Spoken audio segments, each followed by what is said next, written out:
StreamYard is a month.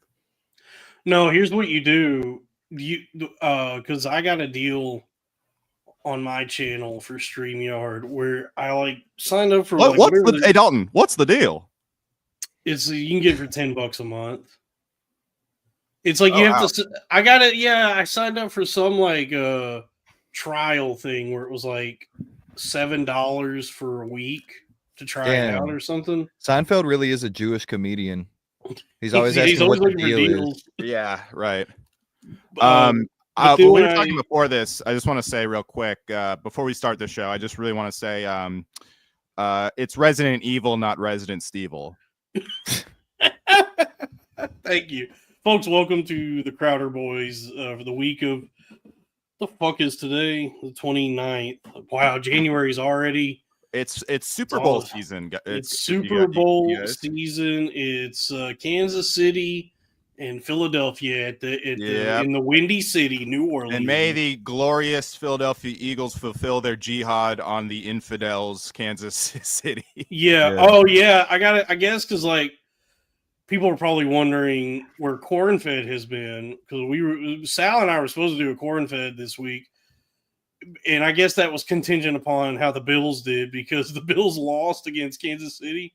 And I think Sal's on suicide watch now. It was the only thing he had going for him. It really, yeah. I mean, for those that don't know, Sal, what did he think was gonna happen though? That's literally what has happened for 4 years, right? I know. But, I mean, a man can dream. Not everybody can be a Warriors fan, Robbie. Yeah, you get into the playoffs and you're like, yeah, I know they're the best and I know they've beat us every time, but this year is different. This year we can make something happen. This is the year we go. Lord, I need this. Is what Sal was thinking to himself. That was me back before Steph Curry was drafted, though. Yeah, Robbie. I mean, you take a team like the Bills, which typically does not they don't usually make it as far as they did. No, I'm kidding. I'm just joking. And I also do think football losses are much more devastating just because it's one and done. Yeah, football. I'm more of a basketball guy, but football has their game structure really figured out, because it's just one. Elimination games are so much fun, and there's so many of them. You can't fucking do that. You can't play that game multiple times a week. No. That's there's a 2-week break before the Super Bowl. That's crazy. Yeah, football's too intense. They would all murder suicide their families if they were having to do that three or four times a week. Right, yeah. The with the CTE and what have you. I mean, they already do. That's what I'm saying. The most famous murderer was a football guy. Yeah, so imagine Hernandez. If they had to play football on the same schedule as basketball, where they're doing it Have there been any NBA football games? Has there been any NBA murderers? Is NFL the only one with murderers? I guess if you count the Michael Jordan's dad getting killed because of Michael Jordan's gambling debts, then I guess that counts. Imagine if Shaq killed somebody. That's probably what OJ was like. If you were an OJ fan, if Shaq killed somebody, it'd be because he stepped on him. I'm so sorry. Oh my God, I'm so sorry. I stepped on your baby. I stepped on another Asian boy. Yeah. Oh, Shaq, you really did it this time, Shaq. For those that don't know, Sal is from Rochester. He's from upstate New York, so he's a lifelong Bills fan. And we were going to do Corn Fed this week, and then I guess Sal's personal life has been deteriorating already. And then with the Bills loss, I guess he's they had to check him into some kind of clinic or something, because he texted me and said, "I'm headed to a dark place." The Mayo Clinic. Wow. Wow. Oh my God. But hey, the Crowder boys are here. Just kidding, Sal. We miss you, Sal. Come back. Yeah, well, I miss Sal. He's I don't know what he's working 3 jobs now, and he's dealing with his family who hates him. The Bills lost. I just don't, I don't even get to talk to him that much now. Sounds like the King of Queens theme song. Yeah. Sounds like the King of Queens if both of them were overweight. It's actually more like my wife and no, not It's actually more like Roseanne. Yeah. Because baby, all like, my life I will be eating lots of food. Sounds more like the Burger King of Queens. yes. The Burger King of Dairy Queens. Dairy Queens. There we go. Zip zap zop. Zip zap zop. But hey, the Crowder boys are here, and it's me, the Golden Chocobo, Diamond Hands, Dallas, Dalton. We were gonna have Lemaire, but I forgot to remind him, and he also probably forgot to do it. Yeah, But he's big time. But the good news is he hasn't read my Gillis. Yeah, he hasn't read my message yet, so he still might do it at some point. Lemeasel. Yeah, Lemeasels. There is a word where, there is a world where it's not too far separate, where Donald Trump is saying something about Lemaire, and that would be very quick. This guy, he's like a black guy, but he's actually kind of white. I look at this guy and I say, wow, how black is Lemaire? There is a non-zero possibility that, as famous as Shane Gillis is becoming, that somehow Lemaire and Trump will be in the same room together at some point. Oh yeah. I mean, Shane was invited to the inauguration. Yeah, and Lemaire was invited to the inauguration. No, I would say he was invited to the eggnog. That was in 2008. Oh, that's right. Sal was invited to the eggnog-uration. I would go to that. I would also go to that. Sounds festive. Yeah, let me RSVP to the eggnog-uration, dude. The eggnog urination. The eggnog urination, yeah. But hey, America's premier wigger is here, Crackamico. And dude, speaking of which, Schultz has been getting on my nerves even worse lately. Yeah, that's facts, son. Yo, Democrats, he's become my impression, but even more, I wasn't cartoonish enough. He was literally like, yo, Republicans is tall and have huge dicks, man. Fucking Democrats is short and Days is bottom, son.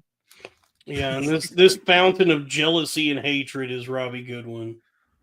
Sorry, I wish I had it. I wish I was him so bad. That's most of this show is just hating people. Maybe that's why I'm mad. He was hanging out with Jimmy Butler, and I was like, "Why? Oh, I wish that was me so bad." It's when people call me out on that, when they're like, "You the way you're talking about these people, you sound jealous." I'm like, I am. I am extremely jealous.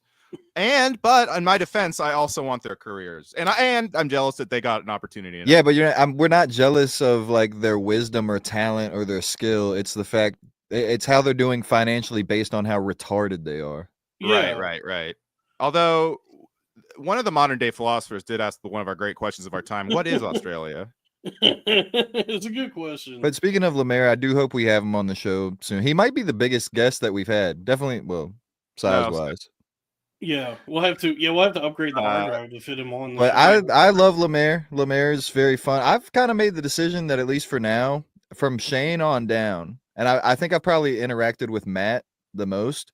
But all of those guys are cool, and I like them. And I honestly, I have to say, whatever Gardini thing happened, Robbie, I think that was a miscommunication. Really? Because remember on who you're relying on the information from. The same guy that told you that he was moving back to North Carolina and came back to New York a week later. That's the guy that told you that Gardini was talking shit.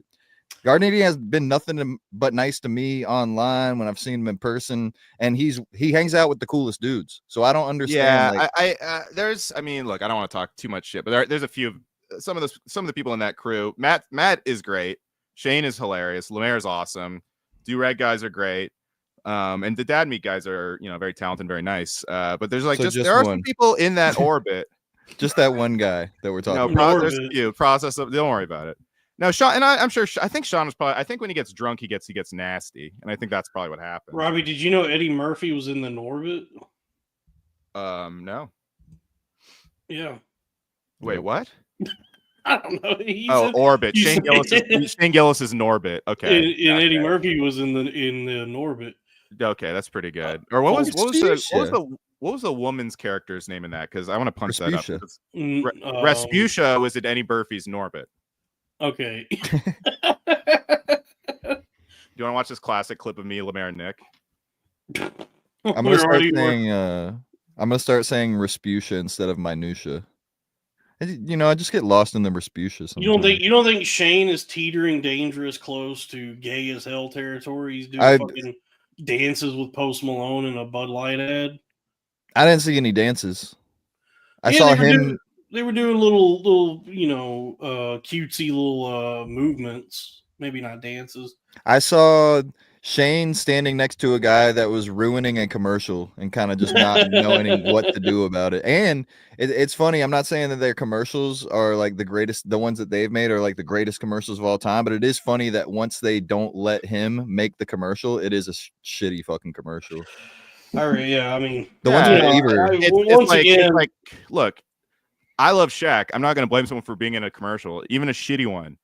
But then, of course, when Shane makes a commercial, it's great. Just like when Shaq does authentic commercials with his friend, the General. And if they're not friends in real life, I'm going to be so upset. Yeah. I don't know. I would say definitely teetering on gay. You're right about that because like he's living in Austin around all those fucks. So how could you not be? But he just seems like a man on a mission to not become gay. At least Bud Light, he does like the product, and he does. Yeah, he is on record. Like it's like when I can't stand celebrities who are like, "Oh my God, I'm Jimmy Fallon for a bank," and it's like, why the fuck do you do that? Why? Like, why would you do that? It's just like, yeah. How much money? How much is enough? As Crack would say. Yeah, time will tell. But as it stands, as an active as an active situation, I would say Shane and crew, not gay. Full time will tell, and yes. I think sign will feld. Full time marches on. Yeah, sign will feld. Mm-hmm. Oh yeah, what is this? This is Adam Devine, Craig Robinson. This is right after Lemaire said he didn't like different Asians mixing. And like he was against race mixing for Asians. That rocks. Dude. Holy shit. God, Lemaire, I knew I could fucking. How awesome is the black racism of Lemaire? You know what, dude? How black is Lemaire? How black is Lemaire Lee? One of the all-time blacks. Lemaire is one of the. Where are those guys now? So I love saying how black. Me and Nick always go, how black is Lemaire? And the answer, not that black. No, honestly, no, he's not that black. Culturally, yeah, I guess Nick also refers to Lemaire and his brother when they're together as the Lemaires, which I find very funny. Yeah. John Matrix says you guys would suck dick on camera for Bud Light money. I've sucked dick on camera for free. So it shows what you know, John Matrix. Yep. Oh, so you're telling me? Oh, what a great own. You say I would get paid for something I would pay to do. Okay. Yeah. Exactly. Exactly. Yeah. Fuck you, guy. Paradox 199. Let's get some new rules going in the chat. Yeah, let's get some super chats going. Please give us money. We're here we're doing the show. The show is live and it's a good show. Yeah, to reiterate, I suppose everything that I say, a lot of things I say, the foundation of which is just jealousy and wishing for that I was living a better life. So it's not like I think I'm better than anybody or more talented or have any greater ability than anyone. I mean, there's people I just think do what? There's a lot of people I think I'm better than. Yeah, I honestly think I'm better than so many people who have made it in comedy. Oh, I make peace with the fact that it's like there's a lot of things that are not like my taste. You know what though? When there's someone who does what I know I could never do, and I do become a big fan and very supportive. Like, all right, Jia Ying Summers. I love Jia Ying Summers. She is so awesome. You can never be Chinese, Robbie. I know we've talked about I can never be a hot Chinese lady who's like, oh no, I can't drive. I love her. She's so funny. Yeah, if there was ever a bad bitch too, she would have a feature segment in that song. Oh my god, dude! I mean, and I'm not even.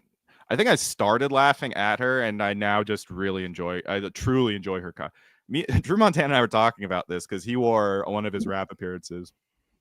He wore a Jia Ying Summers merch shirt, I was like, is that ironic? He's like, nah, dude, I just fucking love her. I was like, I think I do too. Yeah. The Chinese are cool. I love the Chinese, dude. The Chinese just fucking Oh, happy Year of the Snake, by the way. Happy Year of the Snake. Hey, happy Year of the Snake, everybody. It is going to be the year of the rattlesnake. You guys watch and see. Year of the Snake, doggies. Joke World said we received 0.058% of the votes and tied for 79th place. That, by the way, I have no issues with Joke World. He seems like a nice guy. That breakout podcast category was some bullshit. Because every podcast that he was it Shane Gillis and it was fucking Ari's podcast. It was the Regs. Oh my god! It was like all these fucking shows where these people like already established like figures in podcasting. That's my like started new shows. Joke World's YouTube channel should just be like, here's why Shane Gillis is great this week. It's like it's just the same 5 guys he talks about. I didn't even see what you guys are talking about. Joke World released his awards, the Jokies or whatever they're called, and one of the categories was breakout podcast. But all the podcasts were just like people who are already pretty established. Famous. Yeah, who just like started new shows. So it's not really breaking out or anything. It's just like I just feel like a fool. I was doing so many interviews trying to campaign for my Jokey. Yeah, dude, we bought a lot of ad space. You guys being, I know you don't care, but you guys being upset about this makes it sound like you wanted to win this award. I wanted to win a Jokey. Fucking insane. I would love to get. I want a Jokey. I want to have a Jokey on the mantle. Please give us presents. Wow. I can't imagine ever giving a fuck about any award. I just want Joke World to like me again. I desperately wanted to win a Jokey, and the award went to fucking I guess Dan. I mean, I think maybe it went to Dan Soder. I didn't win a Jokey, but I did win a Smokey and a Midnight Toki. Nice, dude. Token Tony? So, yes. I won Token Tony. I won right look, you can have your Oscars, you can have your Tonys. I'll take my Token Tonys. There's a $5 super chat from Christian Kleber. Dalton, why haven't we heard from Larry the David guy in so long? Pretty good. Pretty good. I don't care who you are. That's pretty good. Larry the David guy. Pretty good. Pretty good. They should make a Curb Your Enthusiasm themed show with Larry the Cable Guy. Thank you, Christian Kleber. I think we all forgot about our good friend Larry the David guy. So this guy cuts in front of me at the Home Depot, and they had 2 lines, and I don't understand why they didn't just have 1 line. So I got this black feller living with me. That would never happen. Just kidding. Get her out of my house. Yeah, it would be called Get Your Dunthusiasm. Get her Dunthusiasm. Mm-hmm. Mr. Beast says Kobe Bryant he went on Shaq's podcast and said Kobe Bryant is the sports version of him. Here's hoping. Yeah. What a dickhead. Oh, happy birthday, broke the J. It is his birthday? And how does anybody know that? I don't know, dude. Where has he been? We need to locate him because me and Dalton were talking earlier. He might be hitching rides on his way to kill us all in some sort of order, some geographical order. He's going to kill Tony Assault. Anthony Kiltonius. Dude, I watched Gladiator 2 the other night. They're just so underwhelming. Just like such a nothing movie. I don't know why it was Gladiator. It should have just been a new movie. I don't know what it had to do with the first Gladiator. Yeah, it was like none of the same characters. It was like all the spectacle, but none of the sauce. Like none of it that made you want to stand in front of the TV with your arms behind your back and watch it. I want to watch. I want to watch a Gladiator, but it's a comedian playing the Gladiator. It's called Orangey Gladiator. Right. When I'm too drunk to Gladiator damn near killed her. I was gonna say when I'm too drunk and I'm like, oh man, my friend's like, I couldn't get hard, I couldn't fuck her. He says, well, aren't you Gladiator pussy? You ate her? Fuck. Aren't you glad you ate her pussy? That's good. Glad you ate her pussy, yeah. I like that. What if it was Sebastian? And he's like, "Are you not embarrassed? Are you not? It's called. Don't you have a anxiety? And that actor, that Paul Mescal, is such a boring fucking actor. He's so boring. I was rooting for Pedro Pascal, who I also don't like. How many I like Pascals and Pedro Mescals Pascal. are there? Enough already There's with these Paul Mexicans. Mescal and Pedro Pascal. Are they And evil versions of each other? Or is there an evil one and a good one? yeah, Pedro Pascal is Paul Mescal with a goatee, and that's how you know he's the evil one. I feel like Ridley just did that to get. Ridley Scott's so weird because it's like. And by I the don't way, know why he Pedro does. Pascal is not a bad actor. I enjoy him I voted for him. in good things when he does good things, but he's become like such a almost like a Reddit thing online. Like Oh no, he's just he's like a Reddit guy, but I give him a pass because he's bisexual and gay guys are just annoying. He's a bisexual Latina, and so he gets a pass. He's just like he's just a classic like one of those celebrities that like when they get when girls like them online they like are super into it. But I like it a little bit because at least he's gay. Yeah, I remember when The Mandalorian first came out and he was not. Yo, hey Dalton, how about Pedro Pause, Cal? Oh, and he's a dog because he's gay. Oh, okay. I think he meant PAWS. I remember when I do when The Mandalorian first came out and he was not like as famous as he is now. Pedro Pause, Cal. How you going to watch a man DeLorean? Yep. Thanks, Craig. Thanks for getting my back on that. DeLorean, and it's like it's a gay time machine. Marty, you gotta suck my dick right now. Yeah, you have to. By the way, that is the original. That is the plot of it. Like Justin Roiland's like original Rick and Morty. Marty, you gotta suck my dick right now. I'm not joking. The original like no, I remember I was into before it was Rick and Morty. It was that he told him he had to like lick his balls or something. That's right. Yeah. Yeah. I remember I liked that at the time. I was really into Justin Roiland's Channel 101 stuff. By the way, Justin Roiland was I don't know the secret ingredient to Rick and Morty because after they kicked him out. The show is like unwatchable now, dude. Like Dan Harmon's frustrating to me because I do think he's extremely talented, but he just gets so up his own ass and forgets to be funny, and that's why they were a good duo. It was like you wouldn't expect a man Justin Roiland was like that flexible.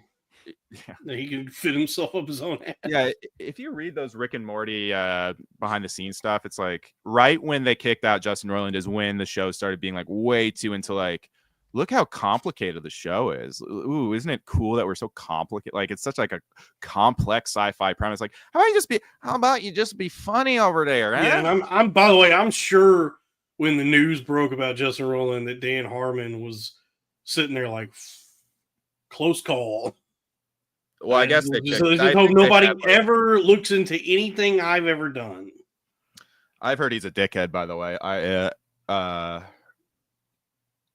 Yeah, he seems like a fucking prick. That whole shit.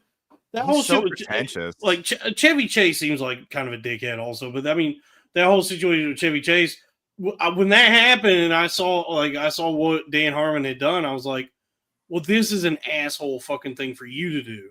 Yeah, if you go back and read that saga, like Dan Harmon, like in front of Chevy's family, like leading a "fuck you, Chevy" chant. It's like, well, no, that. I'm supposed to root for that, you know? Right. Yeah, I guess there were no winners. I don't know. It's almost like both sides are the same. Both sides are kind of the same. I think Dan Harmon and I am frustrated by him because I do think he's talented, but I think he's also like he created this self myth that he's like a total genius and he really buys into it. But almost every time I listen to him on a podcast, I'm like, this g's like not that smart. He doesn't come across as that smart. No. And by the way, like everything he does is like it gets so like what's the word? Like I guess up its own ass. Like everything he does, like you're watching it and you're like, I get it. You're aware and you're self-aware and you see through all the fucking things. can you just write an actual story? It doesn't have to be this fucking thing that's aware of itself and is trying to outsmart itself as it's happening. Yeah, it's Community so and Rick and annoying. Morty. Rick and Morty and Community both follow the same trajectory where it was really funny for the first couple seasons and then bought its own hype, and Dan Harmon's like, "Oh, I'm a drunk genius, amazing," and then like this actually became unwatchable. This is the most valid use of this I've ever seen. Somebody in the chat said Dan Harmon insists upon itself. Dude, he insists upon it. He insists upon, and you know who doesn't? Peter. That's true. Yeah, that's the thing. Family Guy is also written by very smart people, but they're never like, "Hey, look how smart we are." Family Guy is very sincere. Like I think like Seth MacFarlane, like everything he does comes from a place of like genuine love and appreciation for what he's doing. Yeah, whereas it feels like Dan Harmon's trying to like outsmart himself. Yeah, like you're watching Rick and Morty, and you're like, you don't have to do this. You don't have to write this way. You could just like make a fun show. It doesn't have to be something that's you don't have to prove to everybody that you have some like deeper understanding. I don't even fucking. You know, he's the definition of pretentious because he's like, I mean, comedy. The ideal comedian is or comedy writer or whatever is like a norm, like a smart guy pretending to be dumb or being dumb. You know? Yeah, the ideal comedian is illiterate and has like a head injury, you know. I think the ideal comedian, honestly, maybe this is why I love Family Guy. It's just like I can tell that these writers are very smart with some of these references and some stuff, like, you know, it insists upon itself and shit like that. But they're not trying to be like, we're smart, and to the point where they're almost like, oh yeah, just put a fart joke in because that's funny to me. You know what I mean? Like, Norm was like that too. I'm repeating myself. I'm trying to think of other comics like that. Oh, and by the way, I'm sure I just remembered. So I'm sure everyone is on the edge of their seat for a while. Actually, Louis C.K. he kind of got a little more pretentious, but he was like a genius, kind of presenting as an everyman for a very long time. Yes, I'm sure everyone is on the edge of their seats, wondering why I had such an abrupt exit last week. I did have to put my dog to sleep. So rest in peace, Gizmo. Rest in peace to Gizmo. He's dead. And so that's why I wasn't here for the Patreon last week. And you know, I've had a rough go of it, but you know, I'm here now. But yeah, I did. My dog got he got like pretty badly injured, and I had to take him to like an animal emergency clinic. And it was, you know, he was like old enough that he was so old that I was like, well, you know, I don't, even if I try to like get him surgery and get this fixed, he's not going to be like a good quality of life, you know? So I had to make the difficult decision to kill him. Sorry, you know, mercifully euthanize him. I mean, you know, 17-year-old dogs. It's like, that's the thing that sucks about dogs is it's just like, the best case scenario with any dog is it like gets old and gets sick and dies. You know. Well, Louis had the best bit about that, where he was like, anytime my kids want to get a dog, but I see a puppy and it's just countdown to tragedy, like T-minus 10 years until tragedy. Well, Dalton, you're forgetting though that he was actually murdered because of your gambling debts. That's true. Yeah.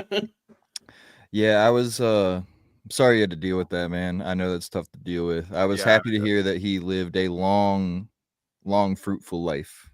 So that's awesome. I mean, no, he was neutered, so there was no fruit. But he did had a fruit as an owner. Yes. You know, he lived a long, happy life, and he made a lot of people happy. Do you guys think in the Garden of Eden, that apple that Eve bit into, right? That caused like, would you Adam and that Eve, not Adam and Steve, by the way? No, Don, please come on, get serious. Would you consider that the fruit of all evil? Yeah. Yep, sure, you man. nailed it. I do. Yeah. So everybody, prayers for Dalton. You should give super chats to make him feel better. Yeah, give me super chats because it costs like $400 to kill a dog. By the way, I got a song to make you feel better, though, Dalton. All right, if you want. What race of dog was he?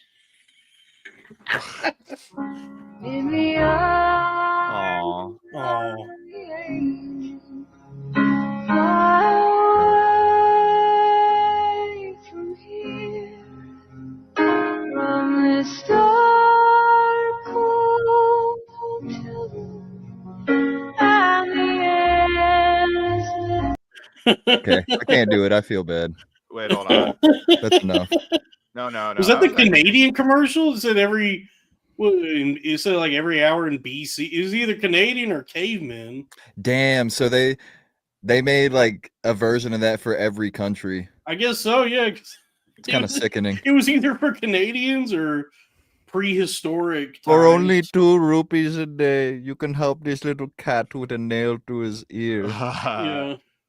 I got a couple photos of Gizmo if you guys want to see them. Yeah, go ahead, man.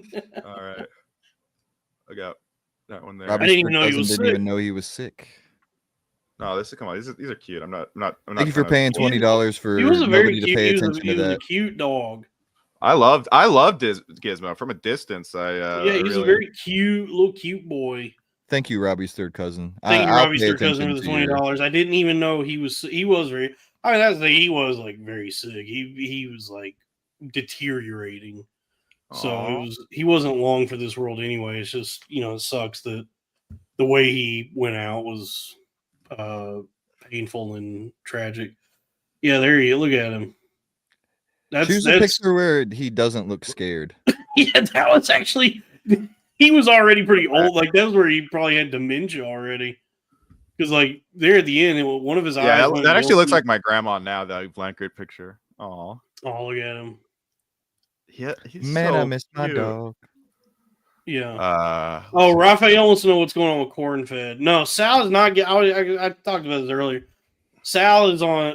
I've been dealing with like personal things with the dead dog, and Sal is the Bills lost. So I'm gonna figure it out. So to all the corn federates out there, thank you for sticking around. Big things are coming to the network. Does Sal ever find I have joy? I have from, one like, more. his- I have one more Gizmo picture if you guys want to see it before. Go ahead and let's take another. Let's go ahead and make me even more sad by looking at pictures of my dead dog. Yeah. There he is. This is actually 10 times worse than the commercial that I was playing. This is so brutal. This is actually kind of psychotic that you're doing this, Robbie. This is crazy. I wanted to do a little tribute to Gizmo. You're showing. It's like, oh, he died last week, and you're like, hey, look at these pictures of your dead dog during the podcast. Let's go ahead and take a look at this beloved family member that just died. It was a tribute. Oh, You gotta came on believe him? me. That's disgusting. That was not the greatest dog in the world. It was just a tribute. Crack, I have a question. Hold up. Shout out Gizmo Dog. Happy birthday, Broke the Gym. How does everyone know it's Broke the Gen's birthday, by the way? Yeah, I want to know that. Somebody, please tell us in the chat how you know that. And has anybody talked to him lately? Yeah, because it is actually troubling. Yeah, Do you think we're it's 'cause worried we he's had on the way. Pandatron on? Because he was like, he really wanted us to choose between him and Pandatron. I remember. I just no something forces greater than us have abducted him. Mm-hmm. He's in some sort of situation. We got to find out how. My You got a memes question, are Robbie? my memes are recovering. Thank God. Yes. Wait, what were we talking about? Oh yeah. I'm curious. Why does everyone hate the You're Chiefs? bi-curious. I get that they win a lot, but is it just because they win a lot? And I know there's like a referee. People say they get a whistle or whatever. But why they seem so hated, even more so than like the Tom Brady Patriots? And I'm The not KC like Chiefs. Oh, I you're don't know. saying why are the Chiefs so hated? Oh, Yeah, it does seem like there is a concerted effort to like placate stop Taylor them. Swift. I'll let our sports analyst Dalton Pruitt handle this question. Yes, yeah, I was we asking got- Crack because Crack knows ball. Right? I don't know. Craig NFL knows more about ball than me. Wow. I guess. I don't know. Go ahead, Craig. Sorry, Craig. This is I know ball. I know balls. Craig knows balls. Quite frankly. Pause. Quite frankly, the biggest balls. That was also a good tweet to put a bow on the Gizmo discussion, Dalton, that you're like Oh, yeah. the best dog, quite frankly. Yeah, I was hoping Aw. somebody would get that. Yeah, probably 3 people got that. Yeah. But that was dope. Yeah, everyone else was just sad. They were like, "Oh, I'm so sorry for your loss." I'm like, "Thank you." So the Chiefs, Hey, how are you? Hey, how are you? So besides, yeah, I guess like I know there's the obvious stuff like Taylor Swift, as Dalton said. That was actually a good point, Dalton. I didn't mean to poo-poo you. Taylor Swift, the refs, but like it seems like they're more hated than the fucking Brady Pats, which were very hated, if I remember. I don't see that. I don't think they're as hated. I think they're getting close. They've won a lot. People don't like that Mahomes flops. People hate Travis Kelce and Taylor Swift in that whole situation. This is their 3rd Super Bowl appearance in a row. So the main thing is how much they're winning.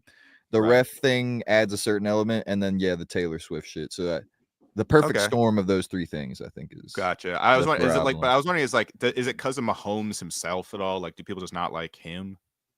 No, I think that's more of a recent development. I think even when the Chiefs were good for years, people didn't really like Kelce that much and didn't like a lot of players on the team. But Mahomes was like, but Mahomes is cool. Like, we like Mahomes, and now he's kind of placating to the refs, so they're starting not to like him too. He did do it like an NBA level flop. I saw in one of those playoff games, which was hilarious. I'm like, I didn't know they did that. Big heel turn for Mahomes.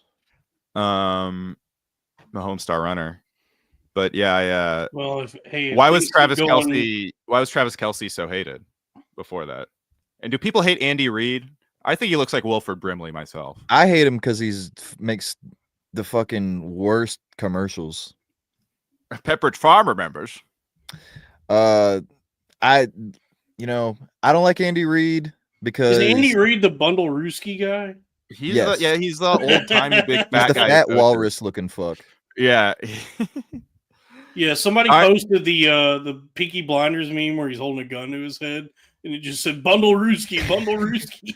There's a phenomenon where these fucking ex-coach or current coaches or any ex-football players, if they're on a commercial and they say something that's supposed to be a joke, everybody's dad is like, "Oh, did you see the Andy Reid?" Yeah. Shut the fuck up, Dad. Sal was the one. I remember Sal did that about the Mahomes commercial. Sal was so excited to show me that Andy Reid commercial, and I was like, "Sal, you like this?" Sal is just our dads. Yeah, Sal is a full-time dad, dude. He hit the Autobahn to dad because, I mean, he has kids, but also like he fucking. I heard him say he likes commercials. Yes, he loves commercials.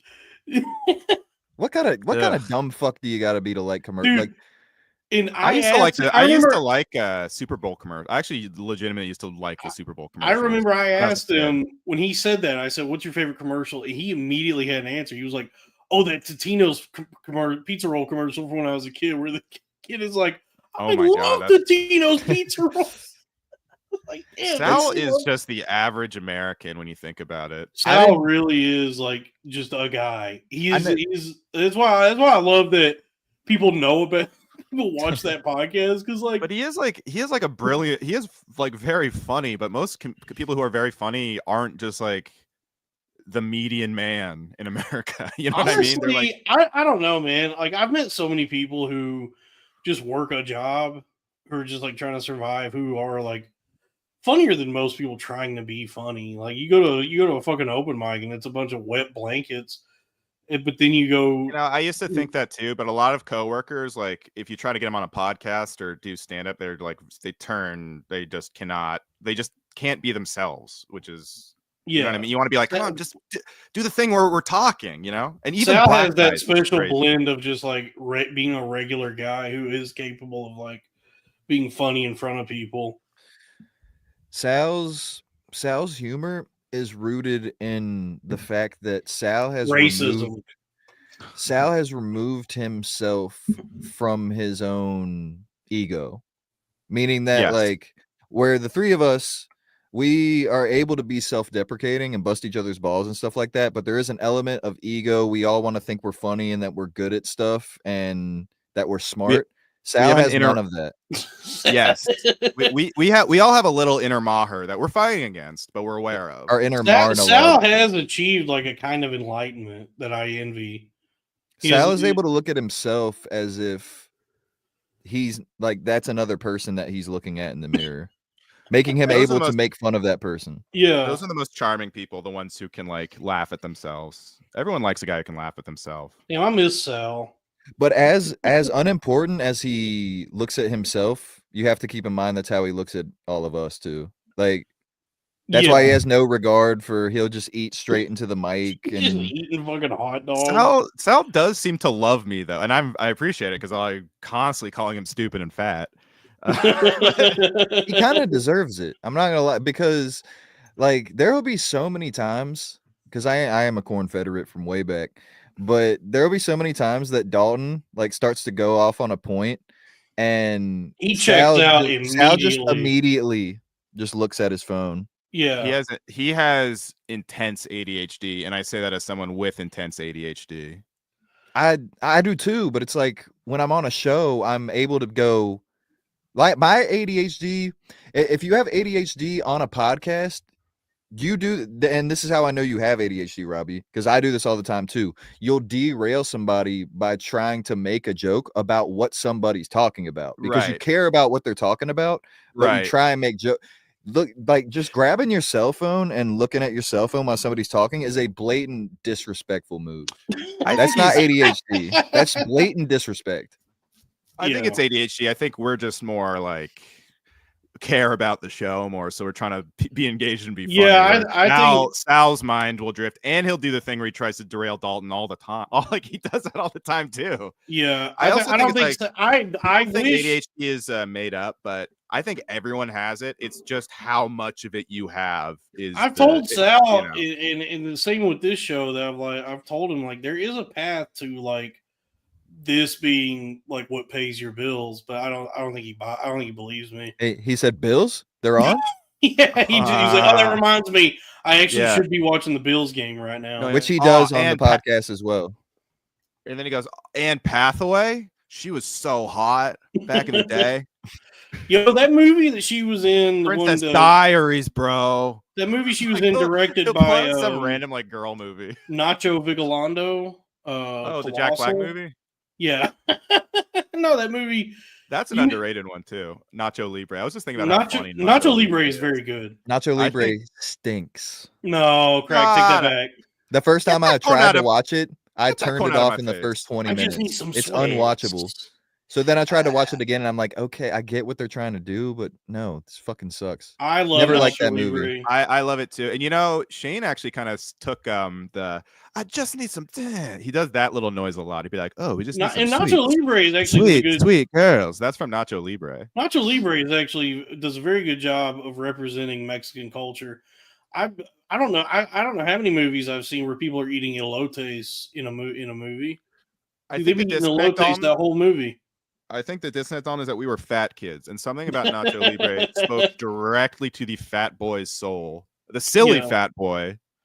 Well, what I was trying to say is that not the director, the Spanish director Nacho Vigalondo directed that movie with Anne Hathaway and Jason Sudeikis, Colossal, which is I enjoy that movie. I thought that was a good movie. Remember that movie? What movie was it? Colossal. Anne Hathaway plays an alcoholic who has to like move back to her hometown, and then they start seeing on the news that a kaiju is attacking South Korea. And it turns out that when she gets blackout drunk, Lemaire said they just finished Matt and Shane. My bad. I'll say. Hey, Robbie, tell him to get Shane to join. I see where his priorities are. Should I just schedule him for next week? Text Lemaire back now. I don't see Phil up on now. Text Lemaire and say, "Come back on with Shane." Come back or with don't come at all. Bring Shane. Come back with Shane or don't come at all. Spell come CUM. Make sure you're supposed to see you. But no, when she gets blackout in the movie, she gets blackout drunk, and like come to find out that when she's drunk, like blacked out and goes stumbling around, that's what's creating the kaiju in South Korea, and it's mimicking her movements, like she's controlling it. And so then Jason Sudeikis realizes that he can make a giant robot in South Korea as well. Is a high concept. He's a Spanish director, Nacho Vigalondo. He made a really good time travel movie called Los Cronos Crímenes, or in English, Time Crimes, which is a very good movie. Is it better than Timefeld? Yes. It's like what if Timefeld was Spanish. Okay, Los Steinfeld. Yeah. So I have a question. Is RFK Jr. the first person to be in a Senate hearing and in the Gas Digital Studios in less than 12 months? I think so. I think he's the first Gas Digital alum to make it Be to in a Senate hearing? Yeah. Wait, so Dude, what did you is see Bernie grilling him in that hearing? Bernie, they pulled up Bernie pulled up merchandise. Was he like, I ain't scared of you motherfuckers? Yeah. Bernie was like, DJ, hit that shit. DJ, I ain't scared of you motherfuckers. I'm not scared of the 1% of the 1% of the motherfuckers. DJ, hit that shit. damn? Hamburger. This woman said to me the other day, she said, is it true that pussy tastes like pumpkin pie? And I said, bitch, you know I ain't never had no pumpkin pie. DJ, hit that shit. Bernie, we're in quack quack. Shucky ducky quack quack. Kikey dikey quack quack. Chucky ducky quack quack. Yeah, his would be kikey dikey. Now, would Lemaire be considered Bernie Mac and Cheese? Speaking of Lemaire, what did Lemaire say? I'm sorry, I didn't. He's not set up for right now, and I said for sure want to try for next week because I'm tenacious like that. Yeah, because you like the D. Skadoosh. That was good. Come on. It was good. I love defense. That's how you win championships. You love sitting on defense. I am a fence sitter for sure, but not like metaphorically, meaning like you put fence post in your asshole. All right, take it easy, fence post Malone. Whoa, guys. No, that confirmation hearing, Bernie had Craig is gone. Craig just opied himself. Oh man, I can't believe he took offense to that.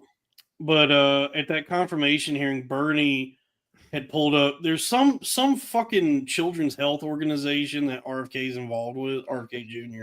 is involved with, and Bernie pulled up merch from that website where it was like onesies, like baby onesies, and Bernie goes, "These are behind me. These are baby onesies, which are like a, like a thing for babies, And he actually said that he's like, it's a cute thing the babies wear. He's like, and this one says unvaxxed and unaffected. And they were both like onesies that says something about being unvaxxed. And he goes, Mr. Kennedy Jr., do you support this merchandise that's on your website? And RFK kept dodging the question. He was like, I support vaccines. And Bernie goes, that's all well and good.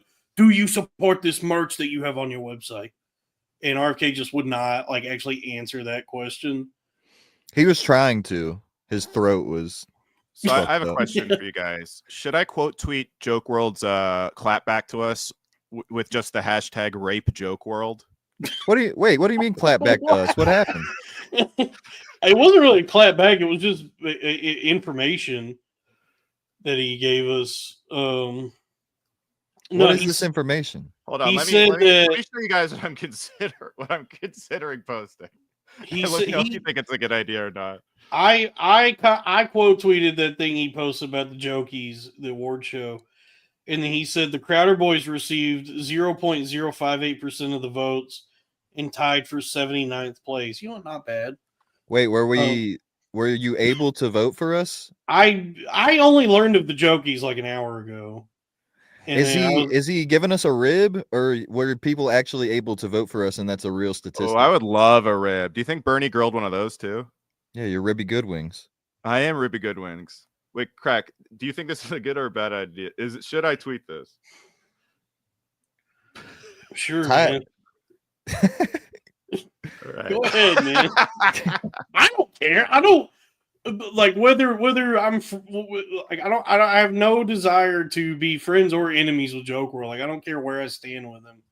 So if you want to start a rape JokeWRLD campaign, I guess I'll hop on board. Rape JokeWRLD. We got to make it sound like Jimmy Eat World. Rapey JokeWRLD.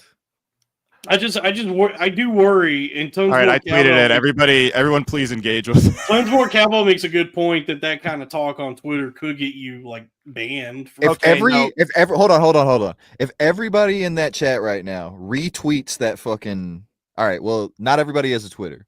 We got 87 here. Let's just say that fucking 50 retweet that. That tweet's gonna go fucking crazy. X, formerly Twitter. I don't care if you haven't logged into Twitter in fucking 2 years. Retweet And then Rape Joke World. And then if you post rape, tweet whatever, just with the hashtag Rape Joke World, and then it's a trending topic. And I didn't threat. It's not a threat. It's a trending topic I'm commenting on. Dude, by the way, I the other day I opened up Facebook for the first time in probably like 2 years. It's starting already. That dude, the entire website of Facebook now. This is actually happening. Oh, nice. But dude, the whole of Facebook now is just everybody there is like the fucking last Japanese guy who thinks World War II is still happening. I opened it up for the first time in a long time, and I was just like, oh, I can't believe people are still posting here to the audience of 401. That's big brain thoughts there. I'm making a point about how that scene I guess it's just the Rape Joke World over there that you're reporting on. Yeah, Till Tony is just Rape Joke World. Oh, cool. Yeah. Oh, another award to the whole Rape Joke World thing. Rape Joke World is making me laugh so much. Rape Joke World. Rape Joke World. What if he has been raped? And this is today I got raped. Here's what happened today. Guys, you're not going to believe this. Today I was raped by Tom Segura. Today Shane Gillis made the funniest joke while he was raping me. Yeah. Please like and subscribe. Here's what Tommy Pope did this week. He raped me. Rape me. I do want to say I kind of rape me. I'm JokeWRLD. I am Kurt Jokebane. Yeah. I'm kind of on JokeWRLD's side, and I think I'm kind of gonna leave you guys pussy asses and go do a podcast with JokeWRLD because it's gay that you want to win an award. Just saying. I want to win a jokey so bad. I do want a jokey, but I also mostly just want a present. Yeah, I'm not gonna lie. I want JokeWRLD to give my ass a present, but an award? I don't care what you think about me, bitch. You're big headed. I think I would actually love an award. We never even got into the what we were actually supposed to talk about today that we were mentioning off mic, which is video games we've played before that we like. Which is the cornerstone of podcast. Yeah. Is talking about video games you played. No, Craig was saying Craig had mentioned that what was it, Resident Evil 7 was too scary for him, and he was a gay bitch and needed someone else to play it with him so that he wouldn't get too scared. Yeah. And but I made the point that's actually the only Resident Evil game that to me was playable where I actually could finish the game. Like I guess Resident Evil 4 when they like revamped it and actually made it work. I could have finished that one. I still never did. But then Resident Evil 7, when they went to first person, I actually was like engaged the whole time. I really wanted to finish it. So I'm watching this jokey thing. Yeah. He has a Newcomer of the Year award, and the top 5 are just all people who are on Kill Tony for the first time this year. I saw that. For Newcomer of the Year. There's more ways to find comedians. You're all right. This is where your thinking is flawed, though. JokeWRLD is just a guy. He's tricked you guys into thinking that he's this system, this staple of comedy. He's not a thing. He's not the Oscars. He's not any award company. He's just a guy. So this is what he thinks. Frank, I do need to clarify. I'm joking. I'm joking about like caring. No, obviously. I don't care. I don't. It's just doing a show. And it's also like, I guess it's all voter dependent. So it's actually not even him. It's his fucking fan. It's the people who watch his videos that I'm kind of making. Yeah. I mean, JokeWRLD's got to do what he's got to do to make way more money than any of us. So, I mean, good for him, Yeah, I don't think you guys actually I think care. that's what's funny. To... No, I think that's what's funny about the whole Joke World thing is that it's ostensibly about all of comedy, but it's really just about like Kill Tony and Shane Gillis, and like they have no purview of comedy outside of that. Oh, is that like the way a cat watches comedy? Yeah, Purview. No, see, yeah, now we gotta take the curtain back. You gotta understand that these things go on. They go out into the universe, and narratives are formed. If we're all sitting here and we're talking shit about how we don't give a fuck about the Joke World Award, no, I desperately want to win a Jokey. But if I'm here and I'm taking up for Joke, you're not gonna believe who won Comedian of the Year. This is actually crazy. I'm gonna piss real quick. Is it Shane Gillis? It was Shane Gillis. Wow, what an upset! Fuck. I mean, good for Shane. I mean, it is cool to see just like a regular guy become the most famous person on earth. I mean, he is extremely funny and talented. Yeah, that's what I'm saying. Oh, the breakout podcast of the year was actually Story Wars. So yeah, shout out Lewis. Shout out to Lewis and podcast. You will not believe what won podcast of the year. The episode, the podcast episode of the year. The Kill Tony with Shane Gillis on it as Trump.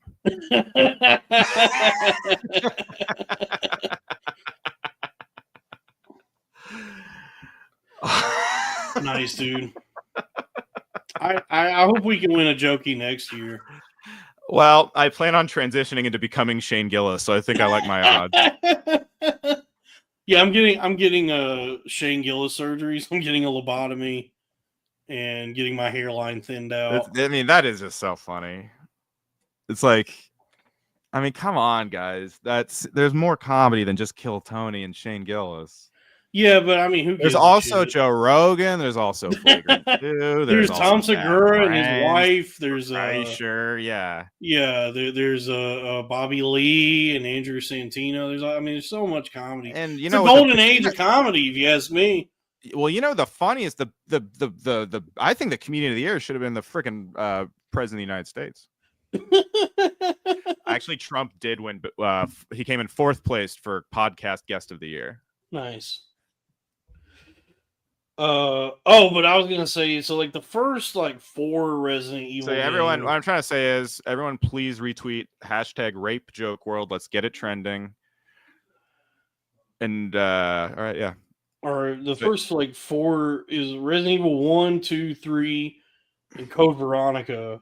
To me, are fucking unplayable because it's like a fixed camera. It's like the camera's fixed on whatever angle it's on.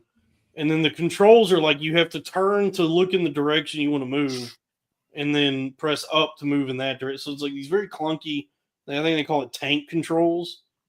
And the game is, they call it survival horror. So it's really more about survival. So you're supposed to try and just run away from shit as much as you can. The emphasis is not on shooting things, but escaping and surviving, right? Mm-hmm. And so they just those games never translated to fun for me. They were just stressful and they played in a way that was not fun.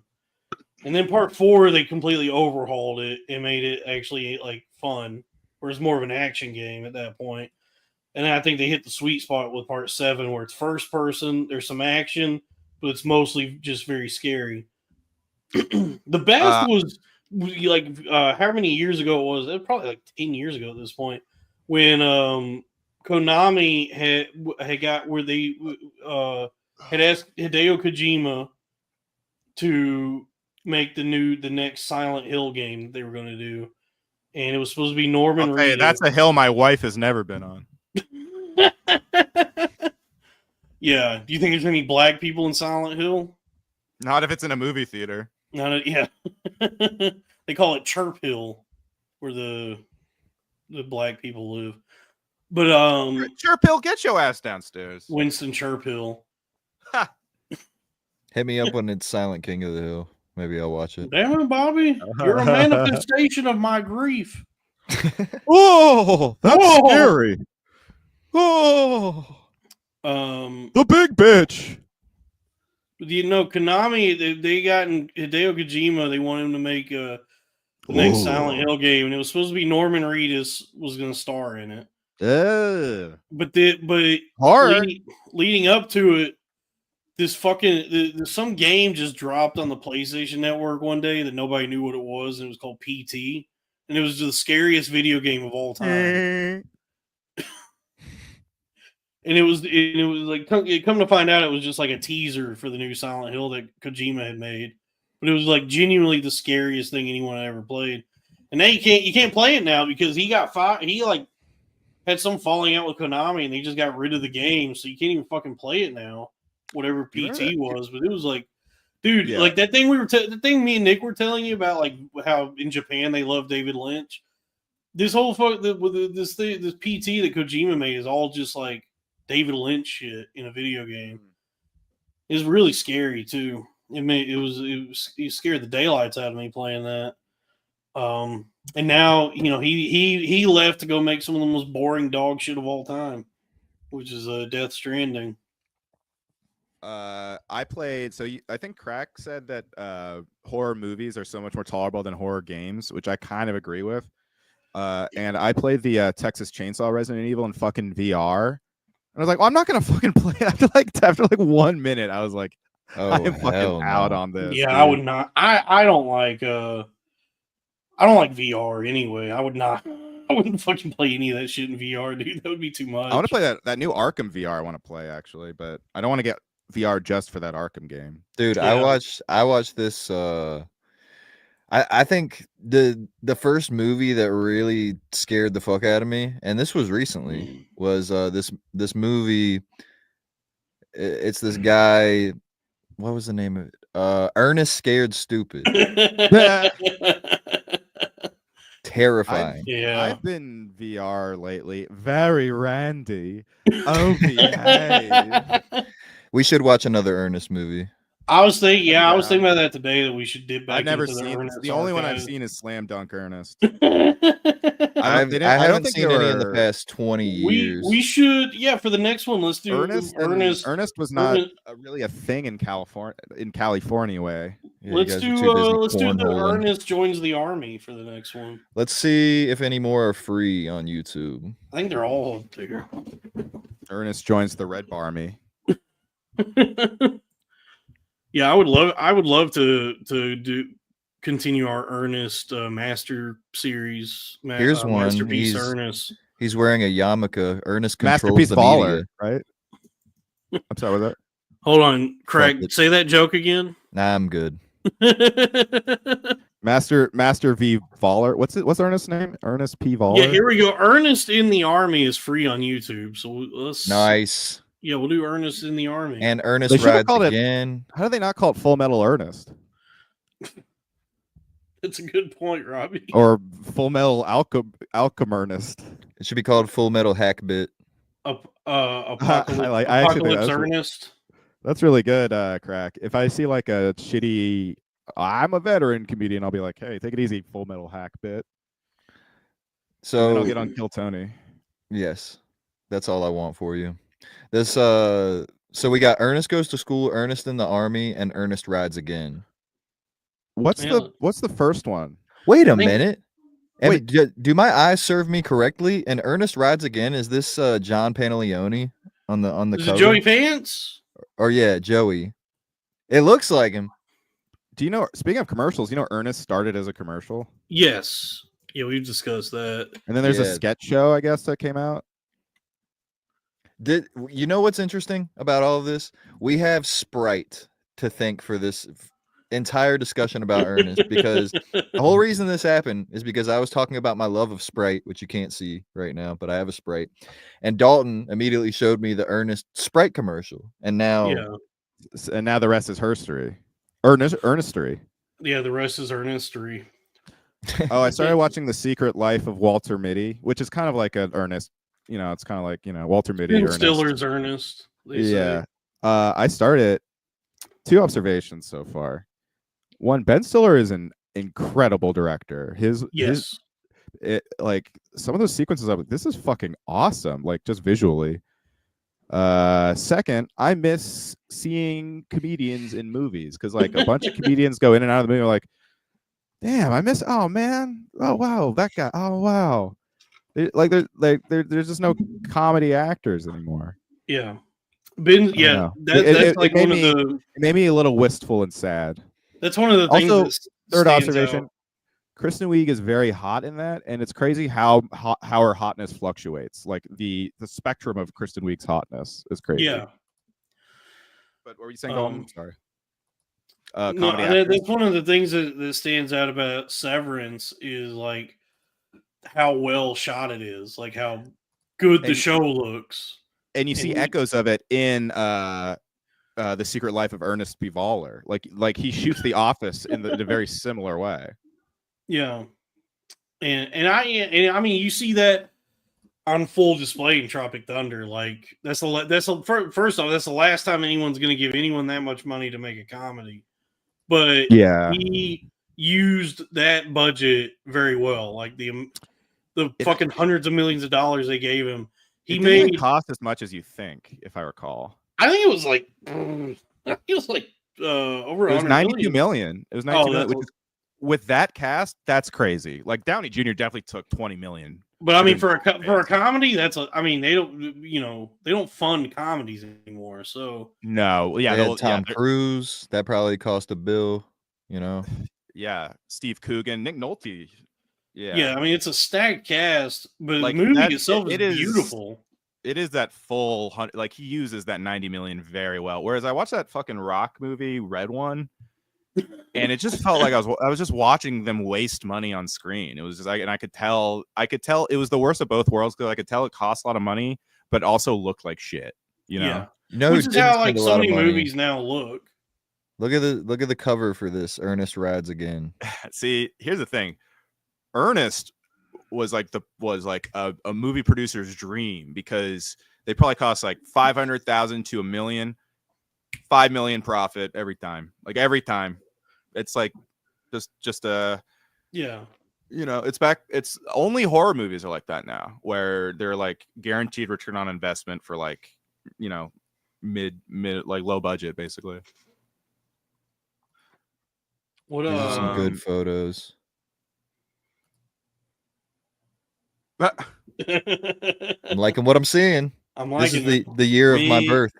There's no rubber-faced comedians anymore, except for Jim Carrey playing Robotnik. But he only does Robotnik. He said he's not retired. He's like, there was some interview he did where he said, he has yet to do a movie in the 2020s that's not Sonic. So yeah, we're halfway through the decade. I saw an interview where he said, like, you know, at the time I said I wanted to retire, and he said I think I just really wanted to take a break. But he did come out and say, like, you know, I like acting, so I like movies. Yeah, I like movies. You said that, Dalton, on our movie stream, and I think that weird. That's one that gets stuck in my head weirdly. I like movies. I would not say I'm a cinephile. Like dude, that clip that was going around, I related so much to that Denzel Washington's kids when they were doing the Criterion Closet, and one of them was getting all dorky and nerdy about French cinema and all that. Mm-hmm. And then the guy that was in Tenet is just like, Jackie Chan box set, you know what I'm saying? Like, I'm that guy. Like, that's me when it comes to movies, where I'm like, no, I think dude, I think you're a confirmed cinephile. No. Every time we talk movies on my show, you've very good at analyzing them in a very deep way. I can analyze this, I can analyze that. Billy Crystal. Analyze this, analyze that. Yeah, Robert De Niro. But like, I don't. Oh my God! I have an Italian patient. Can you believe it? I have a lot of blind. There's like so many like classics I haven't seen, and I don't really seek out movies that much. And the shit I like is the shit that I really enjoy. It is like Ghost Rider 2. Okay, I think awesome movie. But Ghost Rider 2 is fucking great though. That's a terrible. Ghost Rider 2 is amazing. That ain't even a guilty pleasure, my friend. Ghost Rider 2. Let me explain. Quite frankly, it is really fun. Directed by Neville Dean Taylor, the duo that directed the Crank movies, obviously starring Nicolas Cage, and Christopher Lambert shows up in it at one point. It's such an awesome movie. If you folks go check out Ghost Rider 2: Spirit of Vengeance, it's a thrill ride, and it's a just gonzo chaotic, It's amazing it's spectacle crazy. of cinema. It's a lot of fun. And the first one's kind of mid.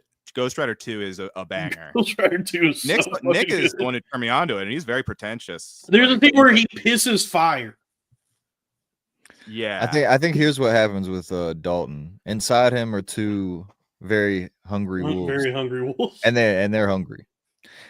But I think one is he like spills the popcorn on those motherfuckers. So I think part of Dalton is like the student of literature that's able to break down these certain things that happen in movies and stories and understands why they happen and the progression of the story and where these things are leading. And then the other half is basically Sal.